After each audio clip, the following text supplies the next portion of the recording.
Hi, my name is Iulia Zelmer. I am a software engineer by trade, and I manage software engineering teams building software for the financial industry. Right after high school, right in high school actually, I was considering going into chemical engineering or physics actually, and my elder brother convinced me to go to computer engineering because he saw the future of computers and how the technology is going to change our lives. So I listened to my elder brother and I ended up in computer engineering. After high school, I went straight into university. So I studied computer engineering for a few years, and then I went and worked at a construction firm as a software engineer while I worked part-time at a software engineering firm that my brother and some of his friends started back in the day. I think you can learn a lot of things on your own, but doing organized education, I think it takes you further over time. And also, it's not just the knowledge you gather in college. I think it's the network you build as well. Immigrating to Canada, I'm Romanian, so immigrating to Canada at the age of 25 was a huge turning point because it actually forced me to focus on a career path. It was extremely challenging, of course. My English was, pretty poor at the time, so I had to learn a lot of things really fast, and that helped me actually focus and decide which way I want to go for the long haul. I mostly had software engineering jobs, whether full-time or consulting. I worked with consulting firms like Deloitte and Touche, for example, and I worked with a lot of businesses. So over time, I realized that I had a knack for business, and that's why at age 45, I went into a master's in business administration program, and I got my MBA. As soon as I graduated, my leadership actually tapped me on the shoulder and asked me to take a pretty large leadership role at my company, and it's been fantastic. A lot of work. It was a great result of actually going to school for 3 years. I mostly held software engineering jobs, mostly consulting for more than half of my career. And through consulting, I got an opportunity to work with a lot of different businesses. And through that experience, I realized that I have a knack for business. So at the age of 45, I put myself through a master's in business administration program. I work at the engineering labs, and the day starts at 9:06 sharp with an office stand-up where the entire engineering team sits in a circle and they share about challenges, news, events, interest things, and helps if anybody needs any help from anybody. So we start the day with the entire office at the labs doing that. And then after that, every team goes and have their own stand-up at 9:15 for their particular projects. And they discuss what they did yesterday, what they're going to do today, and if they need any help with anything.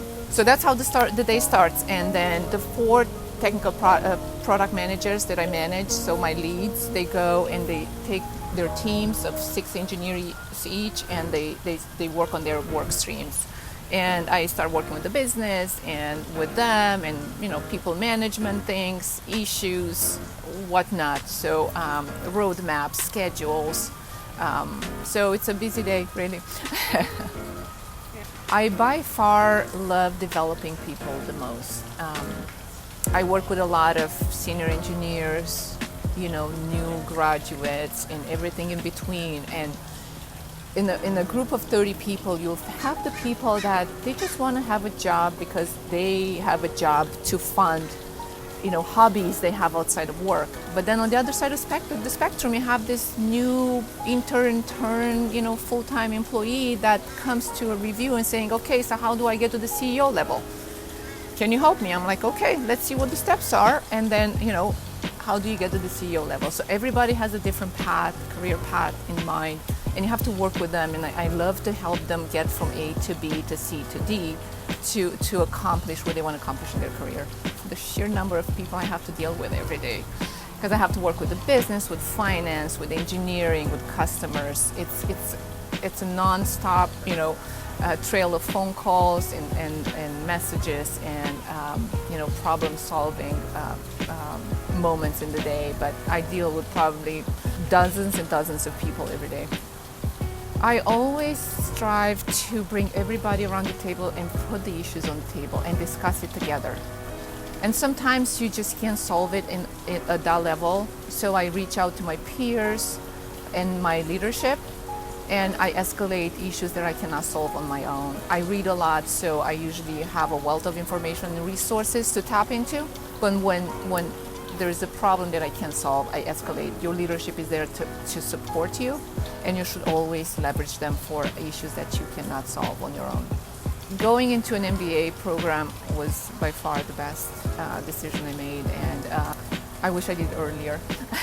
But at the age of 45, I got myself back in school, and I have a family, I have kids, work, and I did it. Not going into an MBA 10 years earlier. I should have done that earlier. I could have gotten a lot more out of it, I think. I really recommend somebody work for a few years to understand how the business world actually works before going to an MBA. I think they will get more out of it. So my recommendation for balance is not to look at a day or a week. Look at a month or a quarter. Within a month or a quarter, you should be balanced. In a week, you might not be balanced, right? A week might be better than another. But over a month or over a quarter, you should strive to balance, traveling or taking vacation days, spending time with family versus work. So that's how I'm looking at it and how I'm planning around balance. I really recommend you be financially stable so you can support yourself and your family without too much stress. Because you want to have enough time to enjoy that family. Because if you stress about money, you can't focus on that child that you have enough. And then it causes a lot of stress. I would probably start my family earlier. I have my kids at 35, so my first kid at 35. So if I started a little earlier, I think I would be a little further along right now. I always advise everyone, follow your curiosity. Study what you are curious about at the time. Things will change over time, and you want things and curiosities and your interests to change over time. You don't want to be stuck in one thing for 40, 50, 60 years. You want to always learn new stuff, read a lot. Don't take my word for it. Take Warren Buffett, take Bill Gates. Reading is going to be a source of knowledge and growth and financial and all kinds of success, actually. Go get him, Tiger.